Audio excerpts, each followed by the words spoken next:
On the morning of the 26th of October, 1440, in a meadow outside the walls of Nantes, a man was led to a gibbet to be hanged. He was a Marshal of France. He had ridden alongside Joan of Arc at the lifting of the siege of Orléans, and stood in the cathedral at Reims at the coronation of King Charles VII. When he reached the scaffold, contemporary chroniclers report he turned to face the crowd and addressed not the soldiers and not the magistrates, but the parents of his victims. He urged them to raise their children with discipline.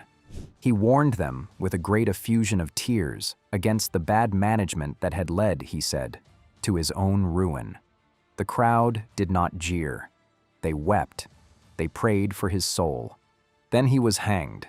A fire was lit beneath the corpse, and before the flames could fully consume him, the body was pulled from the pyre, singed but not destroyed.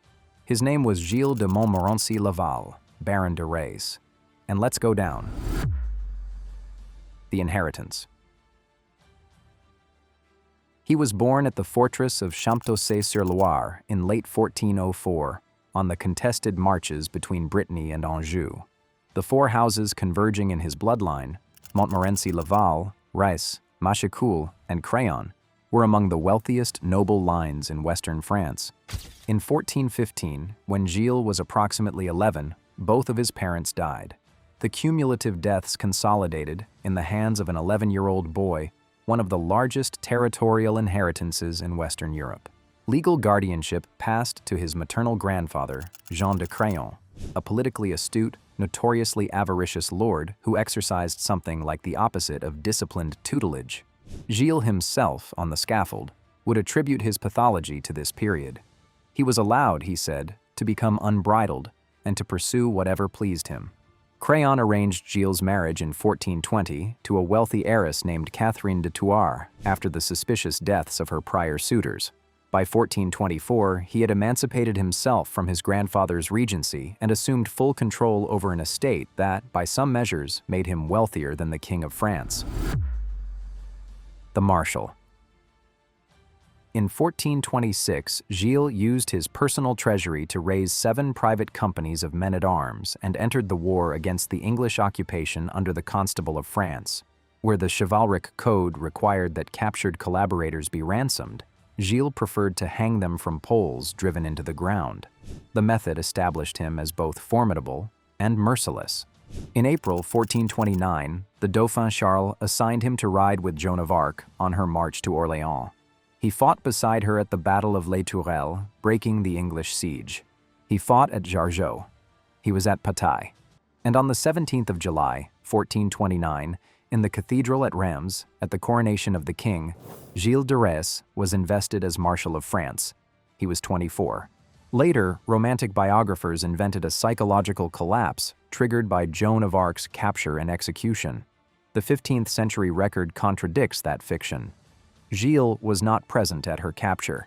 He was stationed in Louviers during her trial. He was not at the stake at Rouen on the 30th of May, 1431. France's great soldier saint was burned, and her marshal did not move.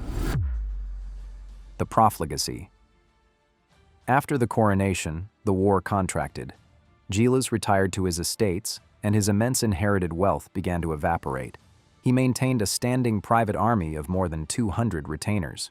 Between 1433 and 1435, he founded the Chapel of the Holy Innocents at Machecoul, staffed by 30 clerics, with a choir of young boys clothed in custom dalmatics of crimson velvet, cloth of gold, and emerald silk.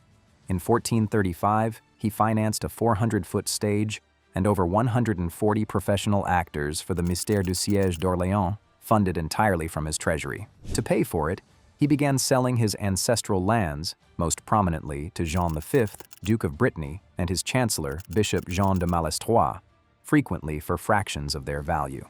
His brother and cousins petitioned the crown. On the 2nd of July, 1435, King Charles VII issued letters of interdict prohibiting further sales.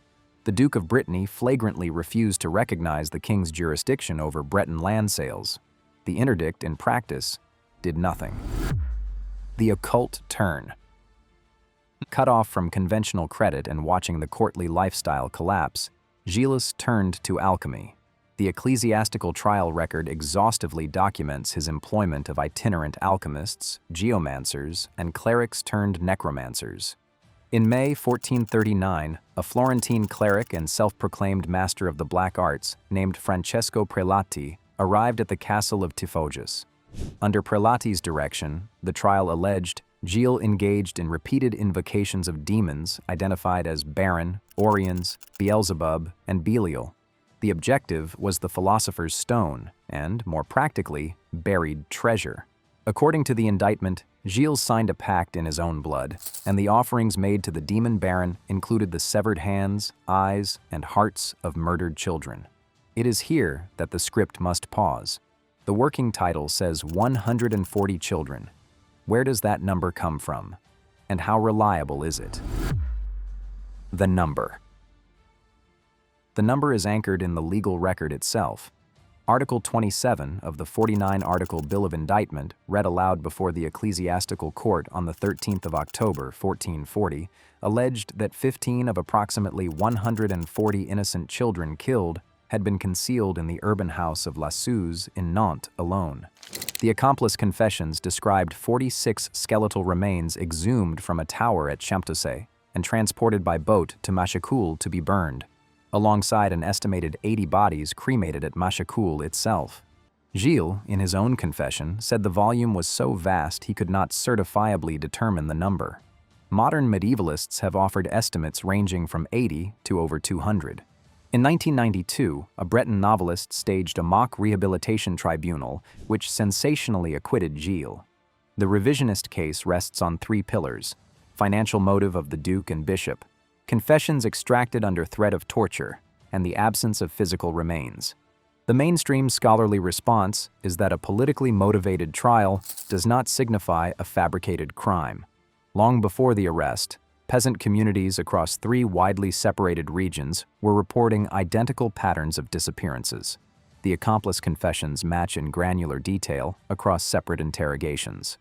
To accept the revisionist position requires accepting that the Inquisition coordinated dozens of grieving families into perjury, that accomplices delivered matched false confessions, and that Gilles chose to die on the gallows rather than appeal to the king. 140 is the most conservative legally documented baseline the court itself recognized. The pattern. And now, back to the Marshal.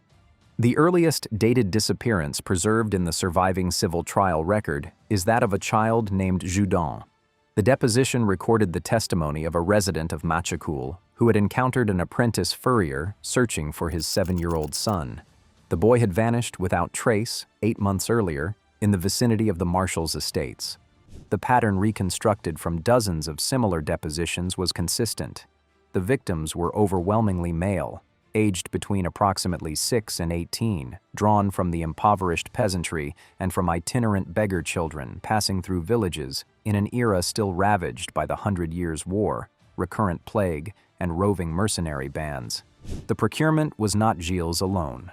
The trial documented a network of household familiars, the valets Henriette Griard and Poitou, the cousins Gilles de Sillé and Roger de Briqueville, and an elderly woman known as La Meffray, used as a go-between. Recruitment was conducted under cover of charity. Promises of food, alms, military training, employment as kitchen pages, or positions as choristers in the chapel. The crimes were geographically confined to Champtocé, Machecoul, Tifoges, and the Hôtel de la Suze in Nantes. The bodies were burned in the fireplaces of Gilles' private bedchambers, the clothing incinerated piece by piece. The duration was approximately 8 years, from 1432 until his arrest in September 1440. He was a Marshal of France with the right of high justice over his own domains. The peasantry possessed no legal mechanism to investigate a peer of the realm. The confessions describe sexual violence, post-mortem mutilation, and a taxonomy of homicide methods recorded with a forensic specificity unusual for the era. A specificity that is itself part of why mainstream historians find them difficult to dismiss as fabrication. The collapse. What ended it was not the children. What ended it was a violation of elite property rights and canon law. On the 15th of May, 1440, the Feast of Pentecost. Gilles, regretting his earlier sale of the fortress of Saint-Étienne-de-Mer-Morte to Geoffroy Le Ferrand, treasurer to the Duke of Brittany, mobilized a mercenary force of roughly 60 men to retake the property.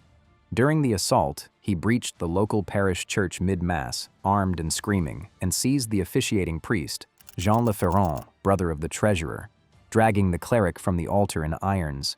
The assault on a tonsured cleric was a gross violation of ecclesiastical immunity, and it provided Bishop Jean de Malestroit, who simultaneously held office as Chancellor of Brittany, with incontrovertible legal grounds to open an inquiry into a peer of the realm previously judicially untouchable. Throughout July and August 1440, Malestroit's commissioners traveled through the diocese collecting depositions. The volume of matching testimonies generated a legal dossier that could no longer be dismissed. On the 15th of September, a military detachment under the Royal Constable Jean l'Abbé arrived at Machecoul. Gilles surrendered without resistance and was transported to the Château de Nantes alongside Prelati, Blanchet, Henriette, and Poitou. The trial. 2 tribunals were conducted concurrently. The ecclesiastical court prosecuted apostasy, demonic invocation, sodomy, and the violation of ecclesiastical immunity. The secular court prosecuted mass murder, abduction, and brigandage. Gilles entered the court refusing to recognize the authority of the judges, denouncing them as simoniacs and scoundrels. On the 13th of October, he was formally excommunicated. The psychological weight of excommunication, which in the 15th century imagination severed a soul from any possibility of salvation, combined with the threat of judicial torture, broke his resistance. On the 15th, he tearfully recanted and acknowledged the jurisdiction of the court. On the 21st, the court formally authorized torture. Faced with the instruments of the estrapade, Gilles submitted. Crucially, torture was canonically threatened but was not physically applied to Gilles himself. He confessed under threat, not under torment. On the 22nd, Gilles repeated the confession publicly before the full court. He admitted he had acted, in his own words, without anyone's counsel, driven solely by his own passion and sensual delight. The political reality is undeniable. Jean V had moved to seize Tiffauges before the trial concluded. And yet, financial motive in the prosecutors does not erase the corroborating peasant depositions, the matching accomplice confessions, or the 8-year geographic pattern of disappearances that predated the arrest. On the 25th, the sentences were delivered. Death by hanging. The afterlife. His partially burned remains were claimed by high-ranking women of his family and granted Christian burial, a courtesy unthinkable for his accomplices, who were hanged and burned entirely to ash. He was interred in the Carmelite church in Nantes. The tomb survived until it was destroyed in the anti-clerical violence of the French Revolution. What survived instead was the legend. The first transformation came from folklore. The Breton oral tradition gradually conflated the historical Gilles with a fairy tale figure of a wealthy aristocrat who slaughters a succession of curious wives. Gilles did not murder wives, but the geography of his ruined castles anchored the legend in place. By the time Charles Perrault published his Histoire in 1697, the tale had a name: Bluebeard. The second transformation came from the 19th century French decadent movement. In 1891, Joris Karl Huysmans published La Basse, a lurid fictional treatment that introduced wholly invented black masses, orgies, and veiled crucifixes. None of it has any basis in the surviving trial transcripts, but the novel reached an enormous readership, and it steered the cultural narrative away from the grim clinical reality of predatory violence against vulnerable peasants. The third transformation is contemporary. Modern internet folklore routinely inflates the victim count to 600, and sometimes to 800. There is no primary source for these numbers. The legally documented baseline remains 140. The case of Gilles de Rais is sometimes described as the first documented serial killer in the Western record. The description is technically defensible, not because his pathology was unique, but because the trial archive that survived is unique. Gilles did not commit his crimes in shadow. He did not need to. He operated a logistical machine of procurement and disposal in plain view of his household, his garrison, and his neighbors for 8 years, and he was untouchable for every one of those years. Not because he was clever, but because he was rank. When that protection finally collapsed, it collapsed not because of the children. It collapsed because he assaulted a priest at the altar of someone else's church.